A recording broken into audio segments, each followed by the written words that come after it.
A idosa sentada imóvel em frente à joalheria, a câmera revela uma verdade. Olá a todos. Aproveitem esses momentos de relaxamento enquanto assistem. É aquela velha louca de novo? O senhor Vicente Ribeiro, dono da joalheria Ribeiro & Co., bateu no vidro e falou alto com o jovem vendedor que limpava o balcão. Lucas, olha lá. Já faz 7 semanas seguidas. Lucas lançou um olhar pela vitrine. Uma senhora magra, de cabelos brancos, com um casaco cinza velho e desbotado, sentada em um banquinho de madeira. Sem placa pedindo dinheiro, sem se mexer muito, ela apenas ficava ali, olhando fixamente para a frente da loja. Aposto que ela vai ficar sentada aí o dia todo de novo. Lucas falou baixinho, sem esconder a compaixão. Mas ela não está fazendo nada de errado, senhor. Nada de errado? Aquela aparência miserável bem na porta da minha loja? Que cliente teria coragem de entrar? Eu tenho um negócio, não uma instituição de caridade. Uma cliente que acabava de entrar ouviu o final da frase, e lançou a Vicente um olhar indiferente. Ele apressou-se em sorrir falsamente e inclinar a cabeça em saudação, depois voltou a resmungar. Já chamei a polícia. Se eles não atirarem daqui, vou chamar a imprensa. Vamos ver quem tem razão. A polícia já havia ido até lá não uma, mas 2 vezes. A mais recente havia sido 3 dias antes. Senhora, o policial mais jovem, chamado Tiago, falou com gentileza, a senhora não pode ficar aqui para sempre. O dono da loja não quer que a senhora incomode os clientes. Eu não estou pedindo dinheiro. Nem fazendo barulho. A voz da senhora era rouca, mas firme. Qual é a lei que proíbe uma velha de descansar na calçada? O policial mais velho, chamado Rafael, lançou um olhar para Vicente, que estava de braços cruzados dentro da loja. Entendemos a senhora. Mas o proprietário da loja afirma que sua presença está prejudicando os negócios. Vender ouro tem o que a ver com meus olhos olhando? Ela respondeu, sem virar a cabeça. Se existir uma lei que proíba uma velha de olhar para uma joalheria, então me prendam. Tiago olhou para Rafael. Rafael deu de ombros. Eles se afastaram, deixando Vicente vermelho de raiva. Os funcionários da loja começaram a comentar. Mariana, a jovem do caixa, sussurrou para um colega. Eu acho que essa senhora não é uma pedinte. Ela está limpa, só as roupas que são velhas. E aquele olhar é como se estivesse esperando alguém. Será que ela está com a mente confusa? Talvez conheceu alguém que trabalhava aqui? Antônio, o responsável pela vitrine de joias femininas, entrou na conversa. Vai saber. Mas, sinceramente, me dá arrepios. Parece um fantasma do passado voltando. Vicente entrou e ouviu a conversa. Se eu ouvir mais alguém aqui sentindo pena dela, corto o bônus do mês. Malucos não tem lugar aqui. A sala ficou em silêncio. No dia seguinte, o vento soprava mais forte. Ela ainda estava lá. Um estudante universitário que passava parou, pegou o celular e começou a gravar discretamente. Ele não disse nada, apenas deixou a câmera captar a imagem da senhora sentada em silêncio, olhos fixos no letreiro dourado da Ribeiro & Co. Quando estava prestes a ir embora, acabou registrando algo incomum. A senhora sussurrou, bem baixinho. Sofia. Então sua mão enrugada lentamente enfiou-se no bolso do casaco, de onde tirou um pedaço de papel amarelado e amassado pelo tempo. Ela olhou para o papel por muito tempo, os lábios se movendo sem som. Depois, guardou novamente o papel no bolso e voltou a encarar o letreiro. O nome do estudante era Léo. Naquela noite, ele postou o vídeo na internet com a legenda. Uma senhora estranha na Avenida Paulista. Quem será que ela está esperando? Em apenas 12 horas, o vídeo alcançou 200.000 visualizações. As pessoas começaram a comentar. O que está acontecendo? Ela está esperando alguém chamado Sofia? Será que ela trabalhou ali? Talvez foi abandonada pelos filhos e agora espera revê-los? Alguns diziam que ela era louca. Mas muitos mais sentiam algo triste, profundo, por trás daquele olhar? Na manhã seguinte, a imprensa começou a se interessar. Uma jovem repórter do canal de notícias local chamada Clara Almeida decidiu investigar mais. Ela ficou na esquina da rua, fingindo estar no telefone, mas na verdade observando. Então é verdade, ela ainda está lá. Clara murmurou, anotando no celular. Sem placa de pedir ajuda. Sem prestar atenção em ninguém. Só olha fixamente para a loja. E ontem ela disse-o Sofia. Clara se aproximou, sentou-se suavemente ao lado da senhora. Olá, senhora. Eu sou Clara. Uma repórter, só isso. Não quero incomodar, só gostaria de fazer algumas perguntas. A senhora se incomoda? A senhora não respondeu. Apenas lançou um olhar de relance e voltou a encarar a joalheria. Clara permaneceu paciente ao lado dela. O vento batia no rosto das duas. Há quanto tempo a senhora está sentada aqui? Eu vi o vídeo da senhora na internet. Muitas pessoas viram.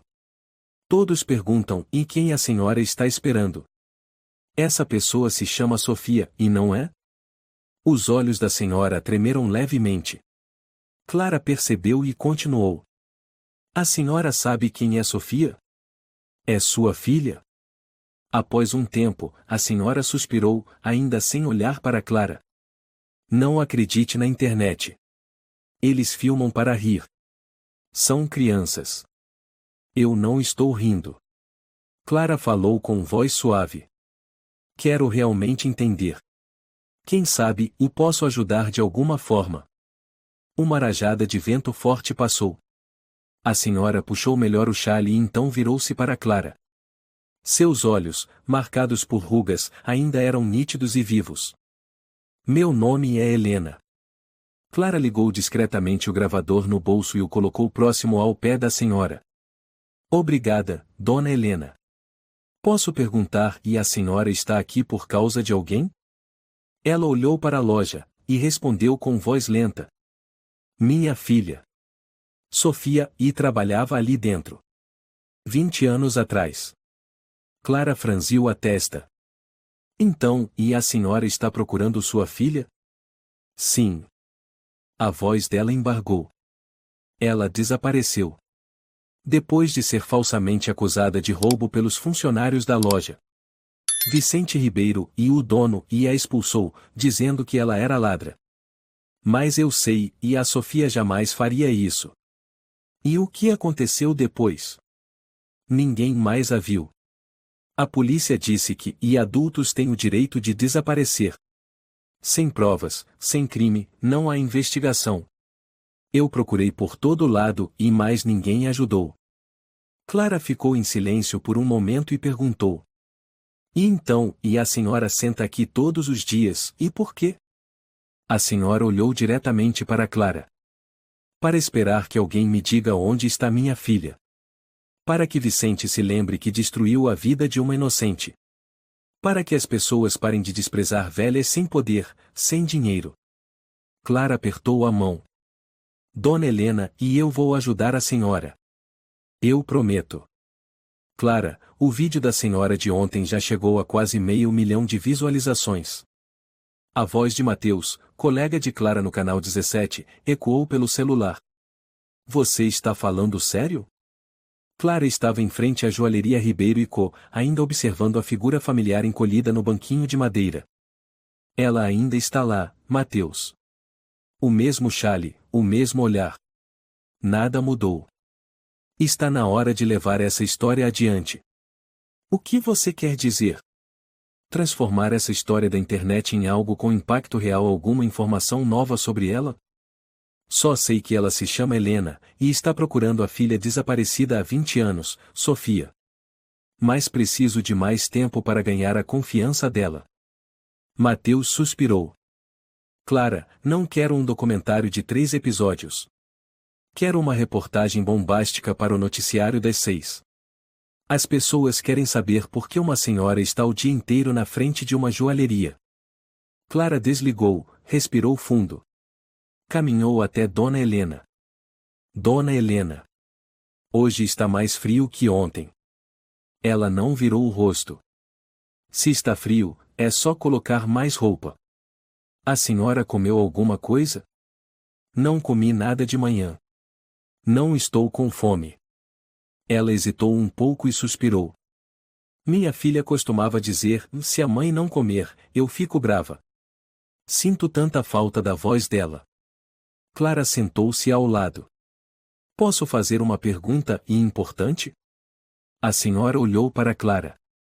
Pode perguntar. Se não for coisa ruim, eu respondo. Eu gostaria de gravar um vídeo. Só um trechinho. Não é para ofender nem explorar. Quero que as pessoas ouçam a sua voz. Para que saibam que a senhora não é o louca. É uma mãe. Uma mãe que ainda espera a filha única voltar. Helena ficou em silêncio. Depois, assentiu levemente. Clara ligou a câmera. Sem equipamento, sem luz profissional. Apenas a luz fria da manhã paulistana e uma mulher idosa tremendo de frio. Qual é o seu nome completo? Helena Martins. Qual é o nome da sua filha? Sofia Martins. Nasceu em 1979. Naquele ano, a neve cobriu todo o pátio do hospital. Nunca esqueci. Por que a senhora está aqui?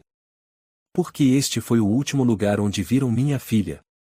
A senhora quer deixar um recado para quem conheceu a Sofia? Eu espero que, se alguém a viu e ou ouviu seu nome, e por favor, me diga. Estou disposta a perdoar qualquer um, desde que me digam se minha filha ainda está viva.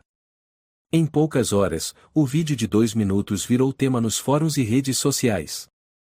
A página do canal 17 no Twitter postou com a legenda: Dona Helena, a mãe que espera pela filha há 20 anos na porta de uma joalheria. A história que silenciou São Paulo. Os comentários surgiram como tempestade. Meu coração está em pedaços. Nem consigo imaginar o que ela passou. Precisamos descobrir o que aconteceu com a Sofia. Moro por perto. Amanhã vou levar comida e um cachecol para ela. Clara mal podia acreditar. Mateus mandou mensagem. Você virou o assunto do momento no país. Tá em primeiro lugar. Mas Clara não comemorou. Ela assistiu novamente ao vídeo Olhar de Helena, as mãos trêmulas, o sussurro desesperado de Sofia e soube que um vídeo com milhões de visualizações não bastava. Nunca bastaria. Na manhã seguinte, Clara voltou à Avenida Paulista. Dona Helena ainda estava lá. Mas dessa vez, algumas pessoas passaram para cumprimentá-la, ofereceram-lhe um cachecol novo, um copo de cacau quente. A senhora é um símbolo de paciência. Disse uma jovem com os olhos marejados. Se eu perdesse minha mãe, eu também esperaria por ela como a senhora faz. Helena não estava acostumada com palavras de consolo. Apenas assentiu com a cabeça e repetiu a mesma frase. Eu não sou símbolo de nada. Eu sou só uma mãe. Um homem de meia idade vestindo terno se aproximou e colocou uma sacola de comida diante dela. Senhora, meu nome é Tomé Ferreira. Eu trabalhei como policial nesta área. Eu me lembro do caso da Sofia. Mas, na época, eu não tinha permissão para falar. Agora estou aposentado. Se for necessário, posso contar o que vi. Clara imediatamente pegou o número de telefone e marcou um encontro com Tomé. Naquela tarde, em um pequeno café na Rua Augusta, Tomé Ferreira contou. Naquele ano, fui designado para investigar a acusação de roubo contra uma funcionária chamada Sofia. O senhor Vicente Ribeiro registrou a ocorrência, dizendo que tinha provas. Mas quando pedi o vídeo, ele desconversou. Só apresentou uma impressão em papel, toda borrada. Clara perguntou. O senhor se lembra do rosto dela? Com clareza. Aquela moça chorou o tempo inteiro, repetindo, eu não peguei nada. Eu não peguei nada. Mas ninguém a escutou. No dia seguinte, a família registrou o desaparecimento. Eu queria aprofundar a investigação, mas meus superiores mandaram encerrar. Disseram que era assunto interno da empresa. E o senhor acredita e que havia algo estranho nisso? Tomé assentiu. Vicente sempre teve algo obscuro. Mas ele tinha boas conexões, dinheiro, e sabia como lubrificar os lugares certos. Clara ficou em silêncio por um momento e então perguntou de forma repentina. O senhor conhece alguém que trabalhou na joalheria na mesma época que a Sofia? Tomé pensou um pouco. Tinha um homem chamado Fernando Gomes. Na época, era o técnico responsável pelas câmeras de segurança. Ouvi dizer que, depois do caso, ele pediu demissão. Acho que agora vive perto de Ouro Preto. Ouro Preto? Clara se levantou de súbito. Se puder, me passe o endereço dele. Na manhã seguinte, Clara pegou o primeiro trem para Ouro Preto. O céu seguia cinzento, e uma névoa cobria a região periférica onde Fernando morava. A casa era simples, antiga, mas bem cuidada. Senhor Fernando, eu sou Clara Almeida, repórter do Canal 17. Preciso falar com o senhor sobre um caso de 20 anos atrás. Fernando, já idoso, cabelos quase todos brancos, abriu a porta com um olhar cansado. Ao ouvir o nome Sofia Martins, ficou em silêncio. Depois, convidou Clara a entrar. Aquela menina e não merecia aquilo. Sua voz embargou. Eu guardei o vídeo original. Mas ninguém me deixava falar. Eu tive medo. O senhor guardou o vídeo? Sim. Copiei para um HD pessoal antes que o sistema fosse substituído. Sempre achei que um dia alguém viria perguntar. Fernando abriu uma gaveta e tirou um disco rígido. Clara quase tremia. Com sua permissão, gostaria de copiar. Usarei apenas com o propósito correto. Sem alterar nada. Fernando assentiu. No trem de volta a São Paulo, Clara ligou o computador e assistiu ao vídeo. Nele, Sofia chorava copiosamente. Vicente estava diante dela, a voz cortante. Se você não assinar a confissão, vou chamar a polícia. Tenho provas. Você não quer envergonhar seus pais, não é? Sofia, entre soluços. Eu não fiz nada e eu não peguei nada, por que o senhor está me forçando? Escolha. Assine e saia em silêncio, ou vai parar nas manchetes. Sofia tremia. Levantou-se, gritou. Eu não fiz nada errado. Nunca. E saiu correndo da imagem. Clara fechou o notebook, com lágrimas escorrendo. Dona Helena, e a senhora estava certa. Dona Helena, tenho uma notícia. Clara se aproximou com o notebook aberto, exibindo o vídeo antigo do HD de Fernando. A senhora ergueu levemente a cabeça. Meus olhos já não enxergam como antes. Então deixa que eu conto para a senhora. Este é o vídeo que mostra Sofia sendo coagida a confessar. Não houve roubo algum. Foi Vicente Ribeiro quem forçou ela a assinar a culpa. Helena ficou em silêncio. Seus lábios tremiam. Eu sabia e sempre soube. Clara sentou-se ao lado dela. Encontrei o senhor Fernando, o ex-técnico. Ele guardou o vídeo. A senhora foi muito injustiçada. A senhora fechou os olhos. Por muito tempo. Durante todos esses anos, todos diziam que eu era paranoica. Que eu não aceitava a realidade. Que minha filha era uma criminosa. Mas uma mãe, Clara, e uma mãe sabe quem é seu filho. Mesmo que o mundo diga o contrário. Clara colocou a mão sobre o ombro dela. Eu acredito na senhora. E agora, não sou só eu. As redes sociais também acreditam. Mas e a Sofia? O vídeo diz onde ela está. Clara hesitou. E ainda não sei. Mas isso é o primeiro passo. Naquela tarde, Clara se encontrou com Mateus na redação. Ele assistia ao vídeo de Fernando, balançando a cabeça, pálido. Meu Deus, e isso destrói a carreira dele. Sim. E mostra que uma jovem inocente foi demitida, caluniada, e depois desapareceu. Mateus olhou para Clara. Você tem certeza que quer seguir com isso? Vicente Ribeiro é um nome forte. A família dele tem ações em várias redes de joalherias, contatos na política. Clara assentiu. Justamente por isso, precisamos ir até o fim. Mateus soltou o ar. Ok. Você tem carta branca. Mas faça com cuidado. E proteja a dona Helena. Eu já pensei nisso. Vicente com certeza vai tentar revidar. Naquela noite, Clara voltou a visitar dona Helena. Ela arrumava algumas sacolas plásticas, com pães duros e uma garrafa d'água. Dona Helena, por que não volta para casa mais cedo? Vai esfriar muito hoje à noite. Eu não tenho casa para voltar. A voz dela era firme. Clara ficou chocada. A senhora, e como assim? Vendi minha casa há muito tempo.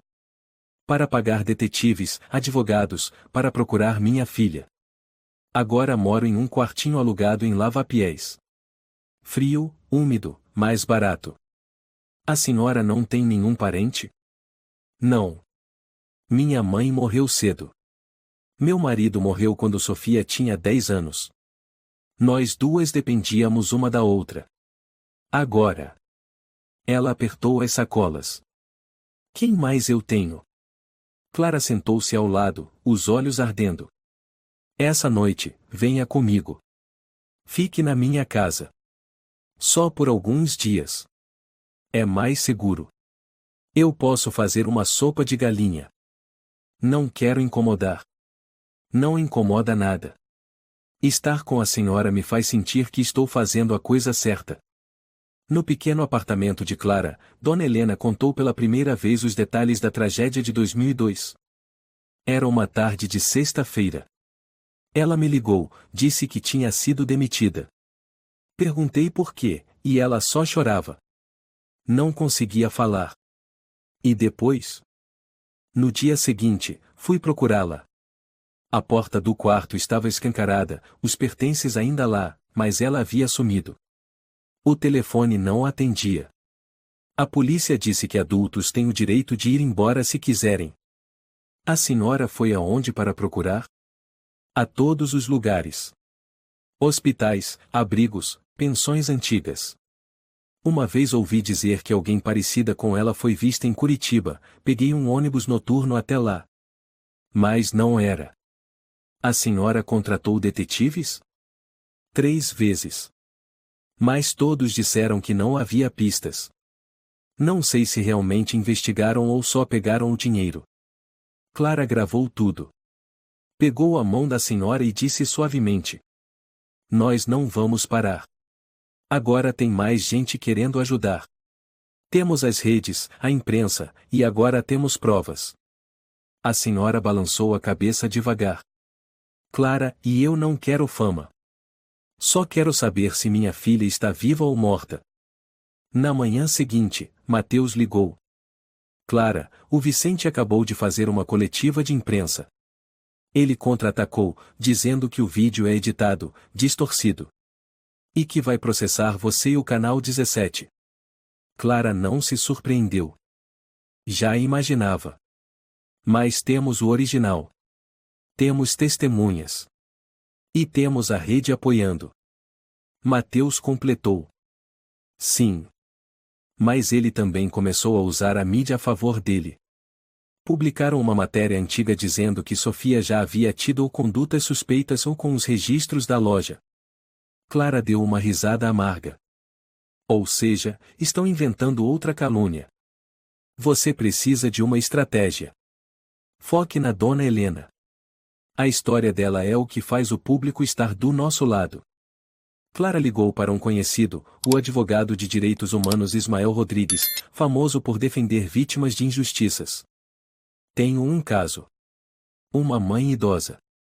Uma calúnia de 20 anos. E um homem poderoso querendo apagar o passado.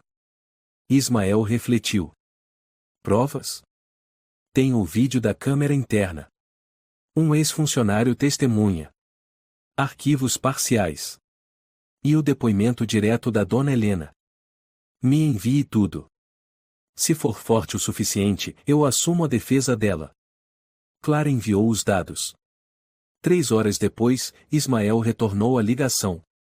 Eu aceito o caso. Dona Helena vai ficar muito feliz. Clara, esse caso não é só por ela. É símbolo de todos que já foram esmagados pelo poder.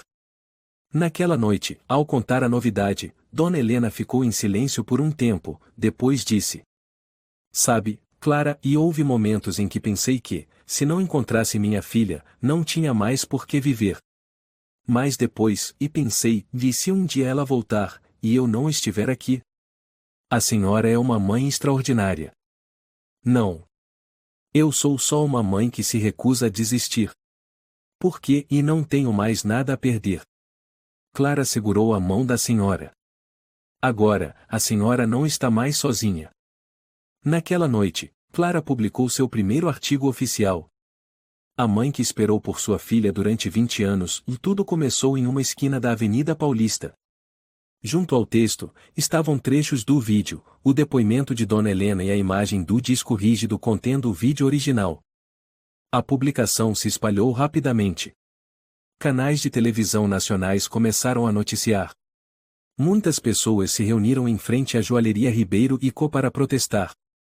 Uma mulher de meia idade chamada Letícia Lima estava no meio da multidão, segurando uma placa bem alto. Justiça para Sofia. Verdade para Helena. Passantes paravam, aplaudiam. A polícia teve que intervir para manter a ordem. Vicente, do interior da loja, olhava pela vitrine, com o rosto pálido. Quero ouvir tudo. Todos os lugares por onde a senhora passou. Tudo o que fez para encontrar a Sofia. Clara serviu uma xícara de chá quente para Dona Helena. O vento uivava gelado do lado de fora da janela. A senhora pousou as mãos sobre a xícara, mas não a levou à boca. Seus olhos encaravam o vazio, ao longe. Começou em 2002, não foi? Clara assentiu. O que a senhora fez depois daquele dia? Ela acenou levemente com a cabeça. Aquele foi o dia 4 de dezembro. Um dia de chuva. Depois de receber a notícia de que Sofia tinha sido demitida, fui até o quarto onde ela morava, na Zona Leste. A porta estava aberta. Lá dentro, tudo ainda estava lá. A carteira, o casaco, até as botas preferidas. Só faltava uma coisa, vela. A senhora procurou a polícia? Imediatamente. Mas disseram, ela é adulta. Ninguém pode impedi-la de ir embora. Clara ficou em silêncio. Eu sabia que havia algo errado. Sofia nunca ia embora sem dizer nada. Ela sempre ligava, mesmo que fosse só para avisar que o trem atrasou. Mas naquela vez, nada. A senhora foi aonde primeiro? Aos hospitais. Visitei todos em São Paulo. Perguntava o nome, fazia a descrição. Ninguém a tinha visto. Depois fui à sede da Cruz Vermelha, procurei na lista de pessoas em situação de rua. Nada. Então pedi que um conhecido me indicasse um detetive particular, se chamava Julião Morales. Ele conseguiu ajudar? No começo, sim. Ele encontrou algumas testemunhas que disseram ter visto Sofia chorando na frente da rodoviária do Tietê. Depois disso, nada mais. Toda semana ele me mandava relatórios dizendo ainda em investigação. Depois de 3 meses, disse que não havia mais pistas. E a senhora, e continuou. Dona Helena assentiu. Comecei a vender os móveis da casa. Primeiro, a coleção de livros do meu marido. Depois, o sofá. A geladeira. Eu precisava de dinheiro para continuar contratando gente. A senhora contratou mais alguém? Sim. Uma mulher chamada Adriana, que já tinha trabalhado com comunicação, e depois virou investigadora particular. Ela era boa, mas também ficou sem saída. No fim, me disse uma frase que nunca esqueci, e existem pessoas desaparecidas que a sociedade prefere não encontrar. Clara apertou as mãos. Eu não consigo acreditar. Mas eu consigo. Ela olhou direto nos olhos de Clara. Porque vivi nesse mundo. Um mundo onde, se você não tem estudo, nem dinheiro, sua voz não vale mais do que o vento soprando contra uma cerca. Clara abriu o caderno de anotações. A senhora chegou a receber informações falsas? Gente tentando se aproveitar? Ela riu amargamente. Claro.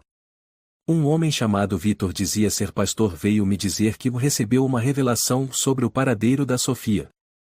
Ele desenhou um mapa, indicou caminhos e depois pediu uma oferta de quase R$ 200. Eu dei. E só depois percebi que era um charlatão. Ninguém foi preso? Fui à polícia. Mas riram, a senhora já é idosa, não devia se deixar enganar. Como se a culpa fosse minha por confiar. Clara baixou a cabeça. Me desculpe, dona Helena. Em nome de todos que a abandonaram nessa caminhada. Não precisa se desculpar. Só não repita. Não vire as costas como eles. Ela se levantou, foi até uma mala velha no canto do quarto de Clara. Carrego aqui tudo o que sobrou da Sofia. Cada vez que mudei de quarto, trouxe isso comigo. Ela abriu a mala. Dentro havia coisas que para muitos não tinham valor, um caderno antigo, fotos de infância, diplomas da escola, bilhetes de trem desbotados, pedaços de papel com números de telefone antigos. Esse aqui é o papel onde ela anotou o nome da primeira loja onde conseguiu emprego. Ela entregou a Clara um pedaço rasgado de papel. E esse é um poema que ela escreveu aos 16 anos. Ela adorava Cecília Meirelles. Clara leu as letras quase apagadas. Eu te encontrarei entre a escuridão e a luz. A senhora já chegou a duvidar que Sofia estivesse viva? Nunca. Sem corpo, sem velório. Eu não acredito que ela morreu. Ela foi escondida. Esquecida. Mas não morta. Numa tarde, Clara levou Dona Helena ao cemitério Euprado. Não para visitar um túmulo, mas porque havia ali uma longa lista de pessoas desaparecidas sem identificação, registradas como desconhecidas. Dona Helena fixou os olhos na lista. Um por um. Conferiu todos os nomes. A senhora acha que Sofia pode estar aqui, como desconhecida? Não acho. Mas preciso ter certeza. Clara ajudou a procurar entre os anos de 2002 a 2006. Nenhum nome de Sofia. Nenhuma descrição compatível. Então isso é bom. Clara suspirou aliviada. Ainda temos uma chance. Numa noite, Clara convidou Dona Helena para participar de uma entrevista ao vivo na televisão. Tema: e a injustiça nos casos de desaparecimentos esquecidos. O apresentador era Alexandre Reis, um jornalista veterano. Alexandre olhou para Dona Helena e disse: Senhora, se hoje Sofia estiver assistindo a senhora pela televisão, o que gostaria de dizer a ela? Ela virou-se para a câmera. Um segundo de silêncio. E então falou: Sofia, se você estiver viva e sua mãe nunca parou de te procurar. Me perdoa por não ter te protegido o suficiente. Mas eu não desisti. E se você não conseguir me encontrar e eu vou te procurar até meu coração parar de bater? A plateia ficou em silêncio. Alexandre abaixou a cabeça, os olhos marejados. Clara segurava a mão dela por baixo da mesa. No dia seguinte, uma jovem chamada Beatriz ligou para a emissora. Eu morei num abrigo em 2004. Lembro de uma moça chamada Sofia, mas ela parecia não lembrar do próprio nome. Só repetia trechos de poesia, sempre dizendo: eu te encontrarei entre a escuridão. Clara entrou em contato com Beatriz imediatamente. Você se lembra do rosto dela? Não muito. Mas ela tinha cabelo longo, pele clara, e uma pintinha no lado esquerdo do pescoço. Clara olhou para Dona Helena. A senhora. Sofia tinha uma pinta no pescoço? Ela assentiu, com as mãos trêmulas. Tinha sim. Uma pequena, como uma gota de tinta. No lado esquerdo do pescoço. Clara apertou sua mão. Então ainda há esperança. Vamos seguir essa pista. Já liguei para o abrigo, disse Clara ao entrar no pequeno quarto onde Dona Helena dobrava roupas. Se chama Refúgio da Esperança. Fica na periferia sul de Curitiba. Curitiba. Dona Helena repetiu o nome, os olhos arregalados. Estive lá, e em 2005. Mas disseram que não havia ninguém chamado Sofia. E estavam certos. Porque talvez, na época, ela não se lembrava do próprio nome. Ela segurou a mão de Clara. Você, e realmente acredita que ela esteve lá? Não tenho certeza. Mas a Beatriz lembra da pinta no pescoço. Uma coincidência perfeita. Então, e quando vamos? Amanhã de manhã. Já comprei as passagens no primeiro ônibus. Na manhã seguinte, o ônibus partiu de São Paulo às 6 horas. O vento frio atravessava o vidro. Clara e Dona Helena sentaram-se lado a lado. Dona Helena, está pronta? Não. Mas eu vou. Não prometo nada. Mas não vamos voltar de mãos vazias. Ao chegar, o Refúgio da Esperança estava espremido entre dois prédios antigos, com muros pintados de cinza desbotado e um portão de ferro com a frase em letras curvas: o lugar onde uma nova vida começa. A funcionária de plantão se chamava Natália, tinha cerca de 30 anos, cabelos curtos, olhos sérios mas não frios. Olá, sou Clara Almeida, repórter do Canal 17. Esta é Dona Helena, mãe de uma mulher desaparecida. Precisamos consultar os arquivos dos casos de 2004 a 2006. Natália franziu a testa. Isso não é simples. Os dados são confidenciais. Clara falou com suavidade. Não estamos pedindo que infrinja a lei. Apenas queremos confirmar se houve alguma mulher com essa descrição de entre 20 e 25 anos, cabelo escuro, pele clara, uma pinta no lado esquerdo do pescoço, sem memória do nome, que recitava poemas de Cecília Meirelles. Natália piscou, surpresa. Cecília Meirelles? Sim. Natália ficou imóvel por um instante. Esperem um pouco. Cerca de 10 minutos depois, ela voltou com uma pasta antiga. Houve um caso em 2005. Uma jovem sem documentos, encontrada vagando na estação de trem de Curitiba. Quando chegou aqui, não lembrava o próprio nome. Mas, e realmente tinha uma pinta como a que vocês descreveram. Dona Helena mal conseguia respirar. A senhora lembra do rosto dela? Clara perguntou. É difícil. Mas ela não ficou aqui muito tempo. Após 3 meses, uma organização de caridade a levou para tratamento. Tem autorização para cuidar de casos de perda severa de memória. Qual o nome da organização? Natália folheou os papéis. Fundação Luz da Vida. Mais uma vez, Clara e Dona Helena estavam a caminho. A Fundação Luz da Vida era uma pequena instituição localizada ao pé de uma serra na região de Aragon. Ninguém imaginaria que uma organização assim estaria escondida num lugar tão remoto. Recebeu-as um senhor de cerca de 60 anos, alto, magro, de óculos, que se apresentou como o médico Dr. Sérgio Ramos. Atendemos a centenas de casos nos últimos 20 anos. A jovem que vocês mencionam, pela descrição, pode ser uma paciente que chamamos de Júlia. Júlia? Dona Helena franziu a testa. Foi o nome que demos a ela porque ninguém sabia seu nome verdadeiro. Ela não se lembrava de nada, exceto alguns trechos de poemas de Cecília Meirelles. Chorava com frequência durante a noite. E onde ela está agora? Clara perguntou, com o coração acelerado. Infelizmente. Júlia deixou nossa instituição há cerca de 10 anos.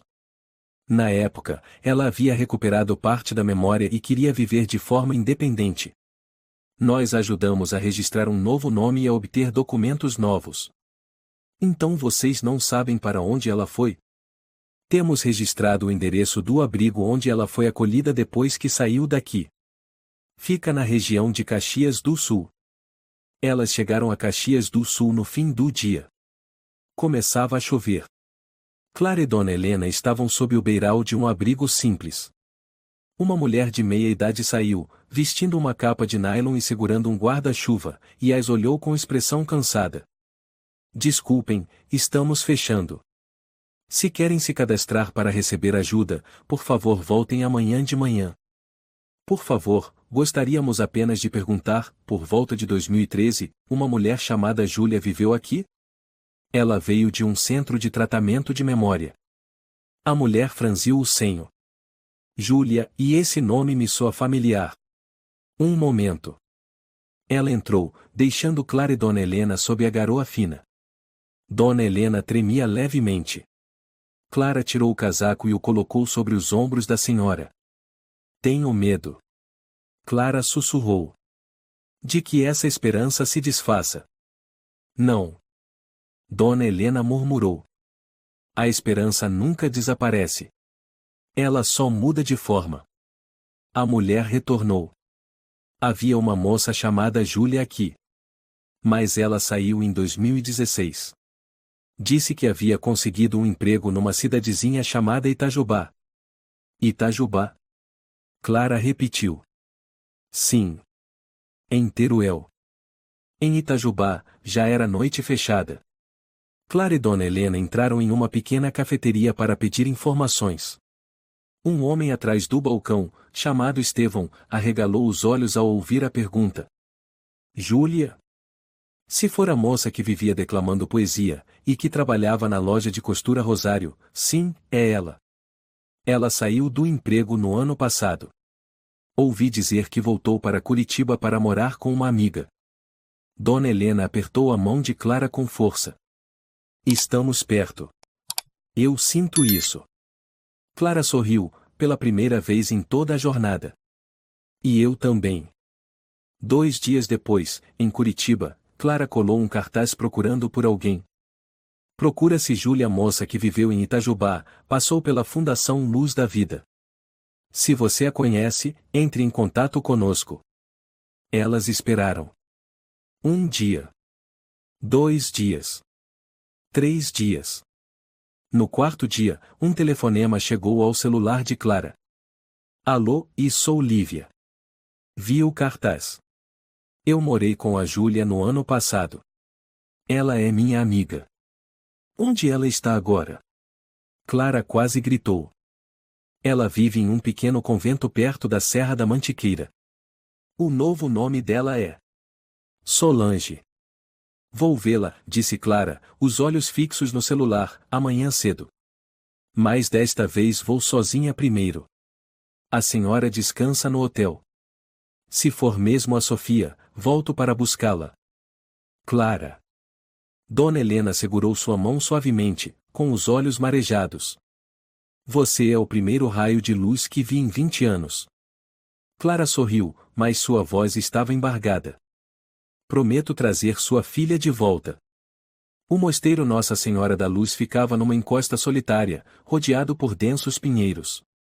Clara passou pelo velho portão de madeira e foi recebida por uma freira de cerca de 50 anos chamada Irmã Pilar. Você procura Solange? Ela perguntou, depois que Clara explicou a situação. Solange e não gosta de receber visitas. Você tem algum motivo especial? Clara respirou fundo. Acredito que Solange seja uma mulher desaparecida há 20 anos. E a mãe dela ainda a procura. Irmã Pilar olhou profundamente nos olhos de Clara. Espere aqui.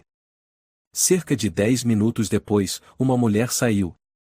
Magra, de cabelos castanhos escuros presos num coque, olhos profundos, pele pálida. Clara se levantou imediatamente. Desculpa, e você é Solange? A mulher assentiu levemente. Você morou em Itajubá, certo? Antes disso, Curitiba. Fundação Luz da Vida? Os olhos da mulher se arregalaram, depois se contraíram levemente. Como, e você sabe? Clara abriu a bolsa e tirou uma foto antiga Sofia com 20 anos, sorrindo radiante.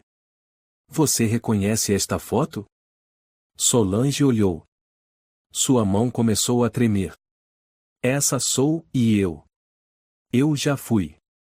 Não lembro com clareza, mas... Clara sussurrou. Seu verdadeiro nome é Sofia Martins. Sua mãe é Dona Helena. Ela nunca parou de procurar por você. Solange começou a chorar. Minha mãe está viva?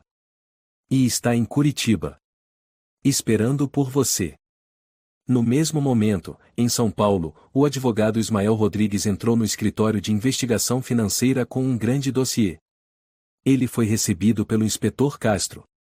Temos motivos sólidos para suspeitar que Vicente Ribeiro cometeu desvio de fundos de contas VIP da Joalheria Ribeiro e Co.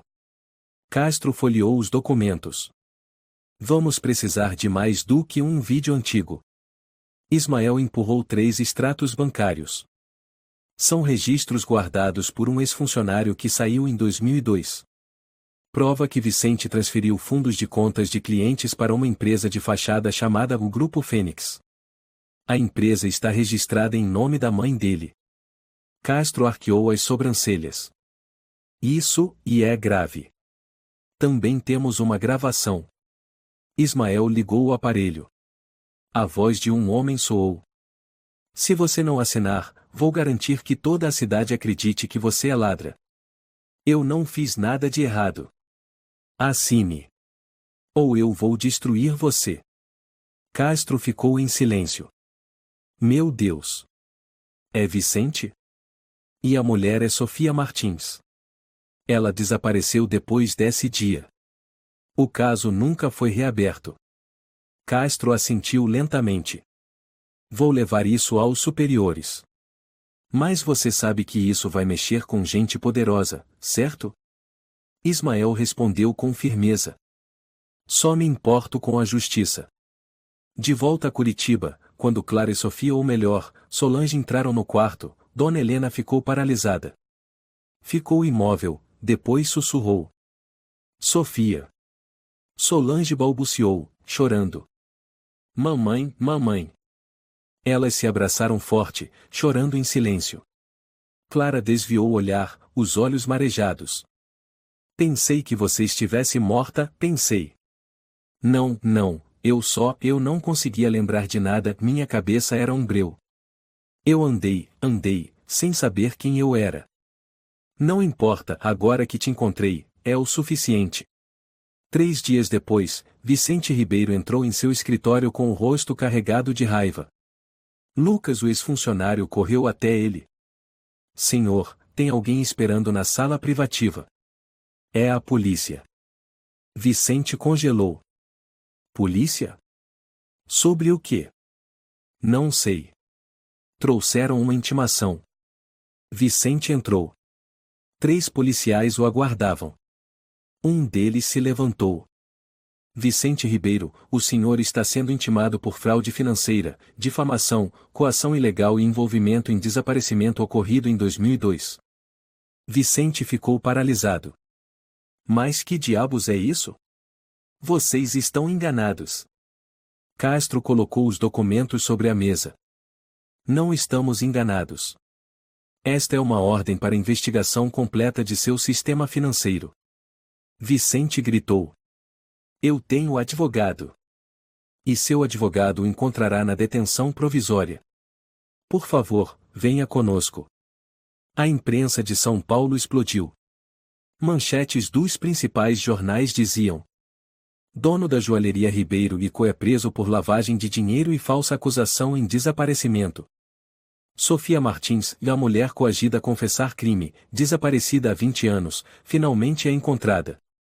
A mãe que ficou sentada por 2 décadas diante de uma joalheria revelou-se uma heroína silenciosa. Mateus ligou para Clara, a voz embargada de emoção. Você fez história. Toda a redação está em alvoroço. Todos querem conhecer Dona Helena e Sofia. Clara respondeu. Ainda não. Elas precisam de tempo. Mas as notícias podem sair. A verdade precisa ser contada. Ao mesmo tempo, em uma cafeteria próxima ao Parque Ibirapuera, Dona Helena estava sentada ao lado de Sofia, ainda segurando sua mão. À frente delas estavam Ismael Rodrigues e Clara. A senhora deseja processar? Ismael perguntou. Dona Helena balançou a cabeça. Não. Não quero dinheiro. Só quero que as pessoas saibam que minha filha não era culpada. E eu vou garantir isso. Ismael assentiu. Vou levar o caso à justiça, não só para limpar o nome de Sofia, mas para punir Vicente pelo que ele fez com tantas pessoas. Sofia disse baixinho. Eu não quero vingança. Mas quero que todos saibam, e o silêncio foi a arma que quase me destruiu. Clara apertou levemente a mão dela. Agora, eu tenho uma voz. E milhões de pessoas estão ouvindo. Clara, você tem 5 minutos para chegar à redação. Vamos entrar ao vivo. Mateus gritou ao telefone. O caso do Vicente explodiu em todos os canais. Você é a única com a história completa. Espera aí, Clara arfava, correndo enquanto segurava firme a pasta de documentos. Ainda preciso entregar as provas ao advogado Ismael. Precisamos enviar o dossiê à polícia ainda hoje à noite. Mateus respondeu com a voz tensa. Você tem 5 minutos. O Ismael tem a vida toda para protocolar isso. Não. Clara parou no meio da Praça da República, olhando para a tela de LED que exibia Vicente algemado sendo levado pela polícia. A imprensa não pode ser só um eco. A justiça precisa de dados, de documentos, de provas concretas. No escritório de Ismael, Clara espalhou todos os documentos sobre a mesa. Cópia do vídeo original de 2002. Gravação de Vicente coagindo Sofia. Testemunho de Fernando técnico de câmeras. Extratos bancários com movimentações ilícitas. Declaração de Tomé Ferreira policial aposentado. Ficha de internação de Sofia em Curitiba.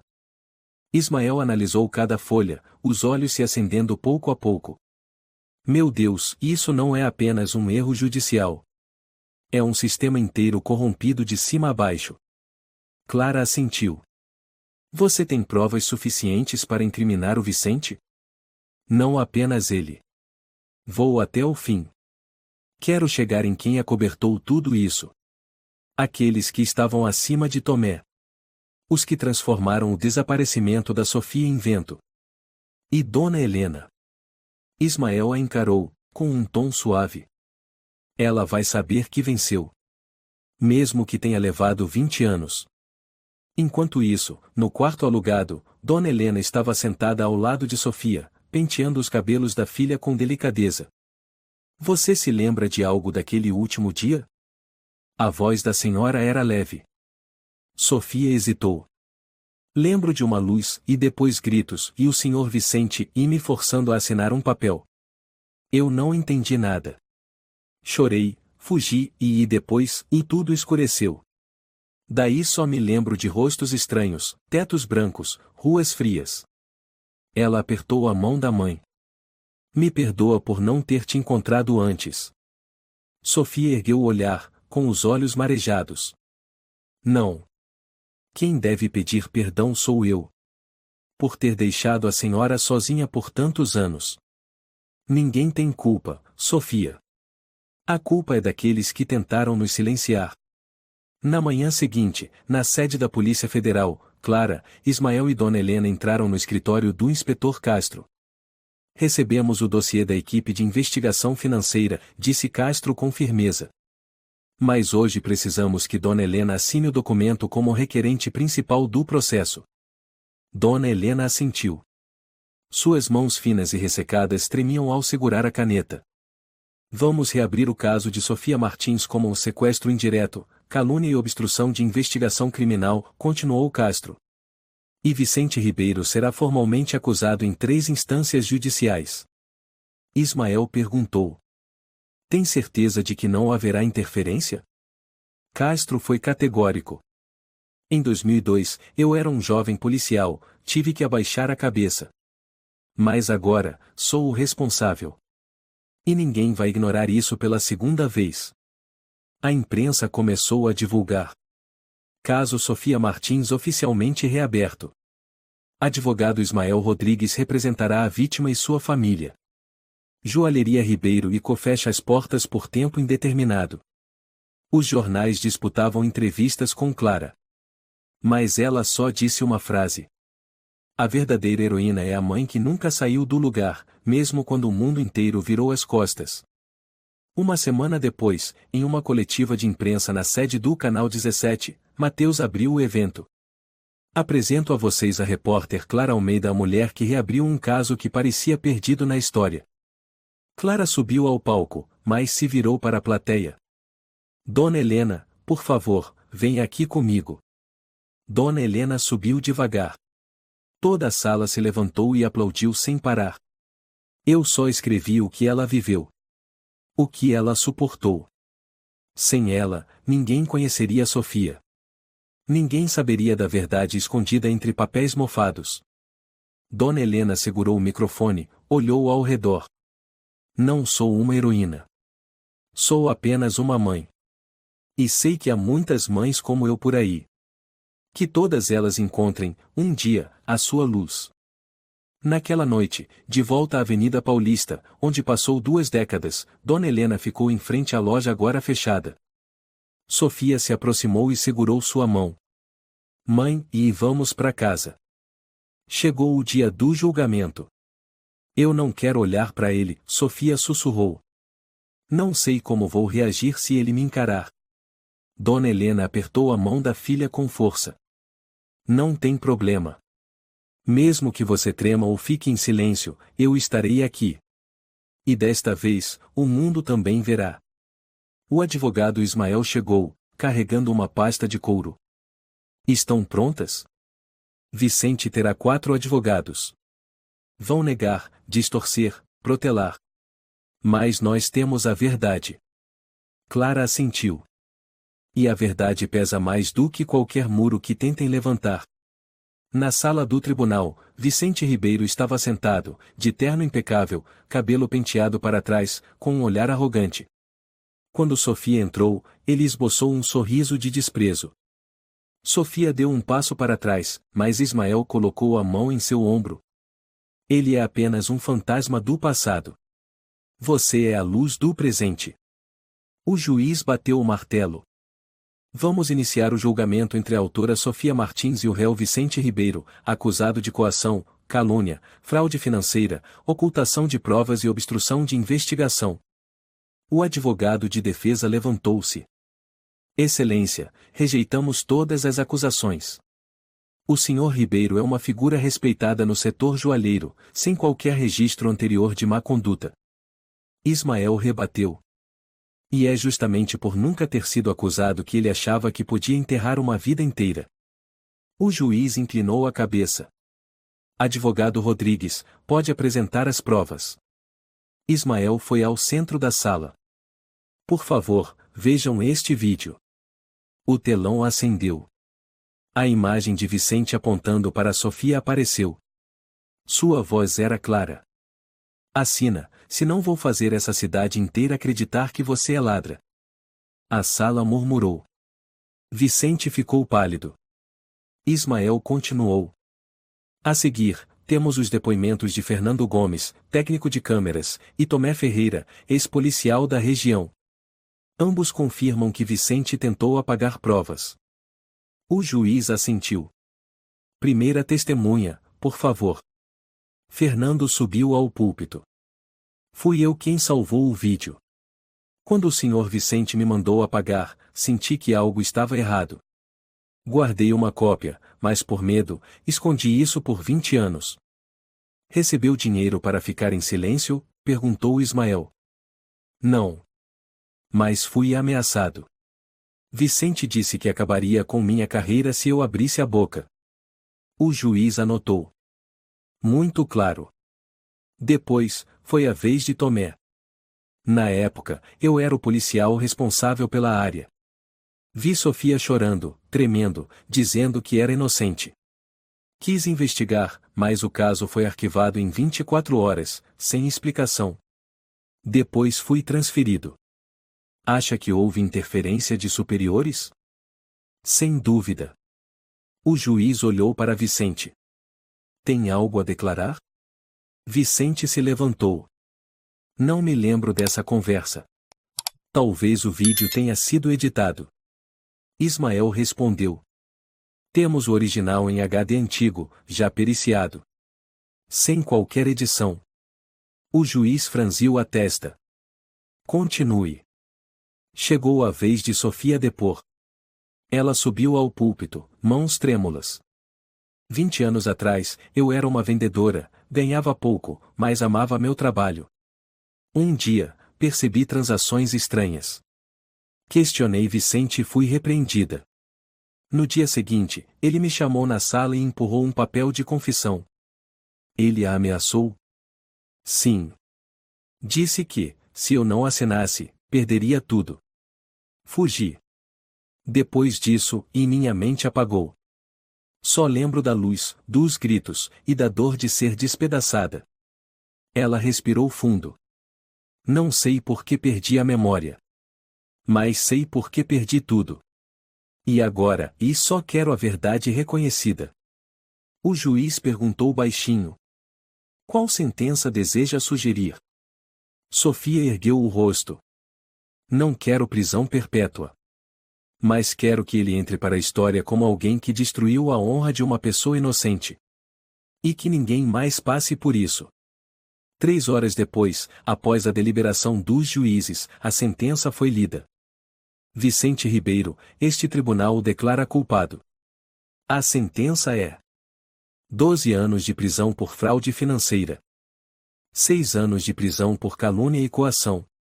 Proibição vitalícia de exercer qualquer cargo empresarial. Vicente gritou. Não. Isso é uma armação. Eu sou a vítima aqui. Dona Helena se levantou de um salto. O senhor destruiu uma criança. Um pai, uma mãe e nunca esquecem o olhar do próprio filho sendo esmagado. A polícia conduziu Vicente para fora da sala do tribunal. As pessoas presentes na audiência se levantaram e aplaudiram. Naquela noite, no Parque Ibirapuera, Clara, Sofia e Dona Helena sentaram-se sob a sombra de uma árvore. Você está se sentindo mais leve? Perguntou a mãe. Sofia assentiu. Eu não queria vingança. Mas queria justiça. E hoje, eu consegui. Clara sorriu. E amanhã, o mundo vai acordar com a história de vocês como algo belo, e não mais como uma dor. Sofia se virou para a mãe. Mãe, e o que a senhora quer fazer agora? Dona Helena sorriu. Quero abrir uma padaria. No mesmo lugar de antes. Para que as pessoas lembrem que houve uma mãe que se recusou a ir embora e uma filha que, no fim, voltou. Eu ainda não acredito, e que isso aqui já foi a joalheria de Vicente Ribeiro, disse Clara, diante da nova placa reluzente. Sofia e Helena padaria artesanal. Sofia limpou as mãos no avental e sorriu radiante. Eu também não. Cada vez que olho, parece que estou dentro de um sonho estranho. Um sonho que virou verdade. Dona Helena colocou a mão sobre o ombro da filha, com orgulho na voz. Esse sonho tem cheiro de pão quentinho, risadas, e a luz da manhã entrando pela vitrine. É tudo o que eu preciso. No dia da inauguração, uma fila se formou desde cedo. Moradores de São Paulo foram até lá não só pelos pães, mas pela história que tocou milhões de corações. Um grupo de estudantes da Universidade de São Paulo segurava um cartaz. A força do amor materno. Uma mulher de meia idade disse a Sofia. Eu estava aqui quando te expulsaram daquela loja. Mas fiquei em silêncio. Hoje estou aqui para pedir desculpas e apoiar você. Sofia apertou a mão da mulher. Ficar em silêncio por medo é humano. Mas voltar para falar a verdade é coragem. Clara registrava a cada momento com sua câmera, os pães saindo do forno, os olhares iluminados, as mãos de Dona Helena entregando doces com delicadeza, e as pessoas entrando de mãos dadas em um espaço novo onde antes havia apenas escuridão. Naquela noite, fizeram uma pequena comemoração nos fundos da padaria. Mateus apareceu com um enorme buquê de flores. Para as 2 mulheres mais fortes desta cidade. Dona Helena riu. E a garota mais corajosa? A Clara merece uma estátua dourada na frente da loja. Clara ficou vermelha. Eu só escrevi a verdade. Todo o mérito é da senhora e da Sofia. Ismael serviu vinho em taças de vidro. Já trabalhei em centenas de processos. Mas nunca em um que me fizesse querer chorar assim. Você tá chorando mesmo, brincou Mateus, seus olhos estão vermelhos. Ismael riu, brindando com Clara. Pela justiça. E por aqueles que nunca desistiram. Uma semana depois, a imprensa brasileira começou a divulgar a história. Folha de São Paulo, O Globo, Estadão, todos publicaram matérias sobre a mãe que ficou 20 anos em frente a uma joalheria para reencontrar sua filha. Em uma entrevista ao vivo, Sofia foi questionada. Você guarda rancor? Ela balançou a cabeça. Não. O rancor é uma ferida que nunca fecha. Eu quero curar.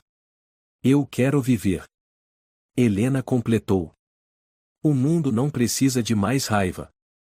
O mundo precisa de histórias que terminem em abraços, não em julgamentos. Clara ficou em silêncio ao ouvir essa parte. Dentro dela, algo muito profundo se moveu. Não era sobre carreira ou prêmios. Era o sentimento de ter testemunhado algo sagrado. Certa manhã, ao abrir a padaria, Sofia encontrou um envelope na soleira da porta. Sem nome de remetente. Dentro, uma carta curta. Fui uma das pessoas que acobertou Vicente. Não tive coragem de ir ao tribunal. Mas graças a vocês, despertei. Não ficarei mais em silêncio. Obrigado por me lembrar de que a verdade nunca morre. Sofia olhou para a mãe. Mãe, e a gente criou algo maior do que apenas ser inocentadas. Dona Helena apertou a mão da filha com ternura. A gente criou um novo começo. Clara estava diante do laptop, escrevendo a última matéria da série Dona Helena e a Luz da Avenida Paulista. A primeira frase, ela digitou devagar. Se você já viu uma senhora sentada diante de uma joalheria no inverno de São Paulo, talvez tenha passado por um milagre ainda não revelado. Ela fez uma pausa, pensou, e continuou. Milagres não vêm de contos de fadas. Mais de uma mãe idosa segurando um papel antigo, sussurrando o nome da filha no meio da multidão. E de uma filha que voltou da escuridão, se levantou, sorriu, abriu a porta e assou pão sob o nascer do sol. 3 meses depois, a padaria foi eleita como um dos locais mais inspiradores de São Paulo. Helena e Sofia foram convidadas para subir ao palco da Gala Nacional de Humanidade. O apresentador começou. Hoje homenageamos 2 mulheres, uma mãe que se recusou a partir, e uma filha que voltou para recomeçar. O auditório explodiu em aplausos. Dona Helena subiu ao palco e disse, com simplicidade: Não sou ninguém especial. Sou apenas uma mãe. Mas quero dizer a quem perdeu algo, não vá embora. Mesmo que o mundo vire as costas, o amor ainda é a única coisa capaz de romper o silêncio. Sofia segurou a mão da mãe, com lágrimas nos olhos. Clara virou-se para Mateus na plateia. O que você acha e quantas pessoas vão se lembrar dessa história? Mateus sorriu. Não sei. Mas com certeza, vão olhar cada senhora na rua com outros olhos. Clara assentiu. E cada pessoa desaparecida deixará de ser só um nome esquecido. Numa tarde, enquanto Sofia assava pães, viu um menino parado do lado de fora, olhando fixamente para dentro. Você quer comprar um pãozinho? Ela perguntou, saindo para encontrá-lo. O menino balançou a cabeça. Não, e é que minha avó costumava sentar bem aqui. Ela também usava um chale cinza. Mas ela já morreu. Sofia parou. Ela se chamava Mariana Teresa? Sim. Como você sabe? Sofia sorriu, abaixando-se até ficar na altura dos olhos dele. Sua avó era amiga da minha mãe. E foi graças a ela que estamos aqui hoje. Entra, eu tenho um pão de canela só para você. O menino sorriu.